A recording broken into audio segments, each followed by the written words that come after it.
Allow me to set the scene. A familiar synthesized 70s bass line returns, but slower this time, more rhythmic, more clinical. A soft chime rings as the camera pans through a haze of vintage marijuana smoke. The Savannah of the Sovereign Mind, episode 8647, narrator voiceover. Deep within the untamed wilds of the American living room, we witness a primal ritual of modern territory.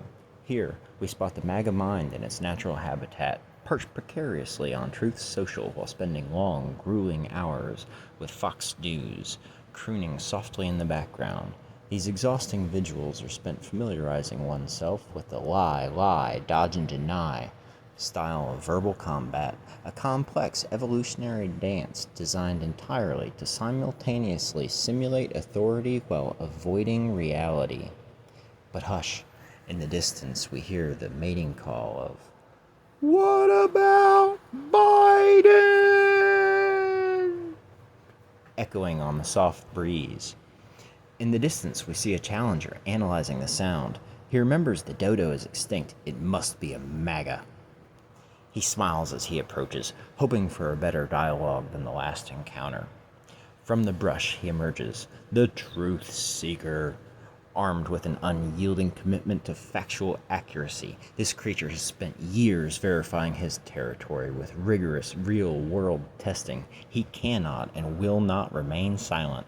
To suppress his voice would be to invite a dangerous lethargy into his own mind. The two combatants close in. The truth seeker anchors his stance on the slippery terrain of the voter fraud crap. He delivers a barrage of ironclad data.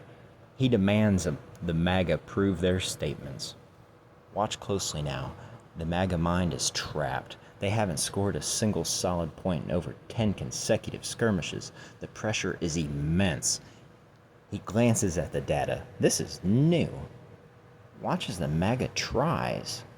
Suddenly, a spectacular neurological event occurs. The amygdala hijack! Perceiving a fatal threat to its very identity, the MAGA's primitive emotional alarm system overrides all of its higher brain function. The prefrontal cortex goes entirely offline. Notice the specimen becomes visibly manic, thrashing wildly, fast-talking, and frantically changing the subject to gas prices, borders, or any shiny object to protect its fragile ego from the agonizing sting of cognitive dissonance. It is a desperate, real-time rewriting of reality just to survive the night. The winds of change.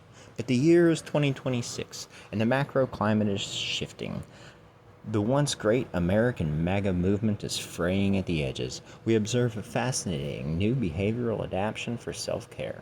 The more intelligent specimens are backing off of the Trump name hard, shedding the brand like winter fur to avoid any social liability.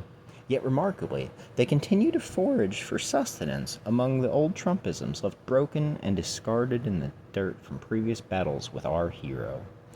Our truth seeker looks on, a complex cocktail of deep disturbance and a newfound clinical sympathy washes over him. He stands his ground. His voice is absolute, keeping the wild frontier of the sovereign mind securely wrapped in truth. And so the endless cycle of the Savannah continues. The camera zooms out slowly over a wood-paneled wall as the brass section swells into a sweeping, melancholic 70s outro. Fade to black. This production of the Savannah of the Sovereign Mind, Ode to the MAGA, was written by me, myself, and Gemini, produced and performed by me, myself, and I.